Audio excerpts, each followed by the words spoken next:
महाभारत युद्ध दुनिया का सबसे बड़ा युद्ध और सबसे भयानक युद्ध था।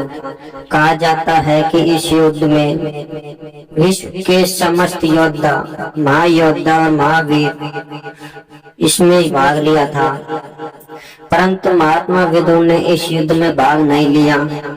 आइए जानते हैं इसके पीछे की वजह। एक बार जब श्री कृष्ण भगवान हस्तिनापुर आते हैं और शांति का प्रस्ताव रखते हैं, परंतु दुर्योधन इस प्रस्ताव को ठुकरा देता है। महात्मा विदुर ने दुर्योधन को समझाने की खूब कोशिश की, खूब प्रयास किया, परंतु उनकी एक भी नहीं चली। इसके बलते में दुर्योधन ने महात्मा विदुर का अपमान कर दिया और उसे देशद्रोह का आरोपी बना दिया। इस आरोप से गुस्सा होकर महात्मा विदुर ने कहा कि तुमने मुझे बेवजह ही दोषी बनाया है। मैं तो तुम्हारी रक्षा करना चाहता था, क्योंकि जिस पक्ष में श्री कृष्ण होंगे उस पक्ष को हराना इस संसार के किसी भी योद्धा के लिए आसान नहीं है। इसलिए मैं तुम्हारी रक्षा के लिए ये कर रहा था, इसलिए तुमने मुझे ही दोषी किया है।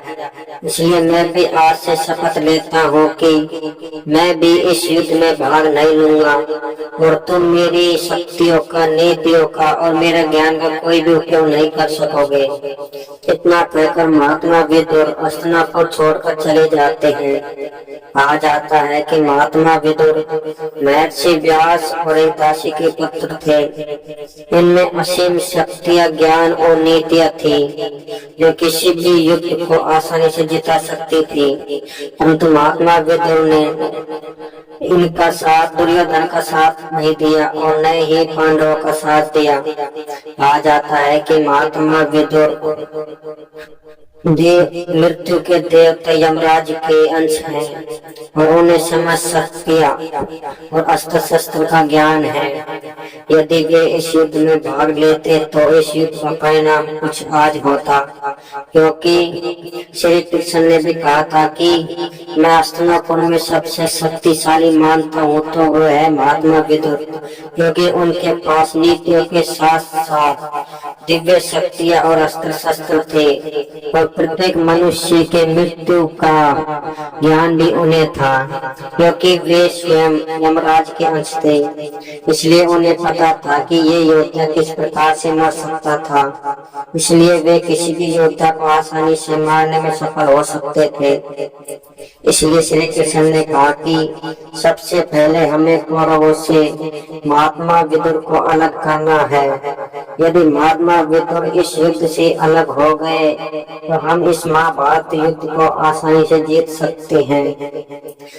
श्री कृष्ण सबसे शक्तिशाली मानते थे तो वे थे सिर्फ महात्मा विदुर, क्योंकि ये एक धर्म पुरुष भी थे और धर्म को हराना भगवान श्री कृष्ण के लिए भी असंभव था, क्योंकि अधर्म पे विजय तो भगवान कर सकते हैं, परंतु वे तो स्वयं धर्म की स्थापना के लिए ही धरती पाए थे, इसलिए वे धर्म का नाश कैसे कर सकते थे। इसलिए श्री कृष्ण ने सबसे पहले महात्मा विदुर को इस युद्ध से अलग होने के लिए कहा और ऐसा ही हुआ। महात्मा विदुर इस युद्ध से अलग हो गए और महाभारत का युद्ध समाप्त हो गया और पांडवों के अंत में विजय हुई।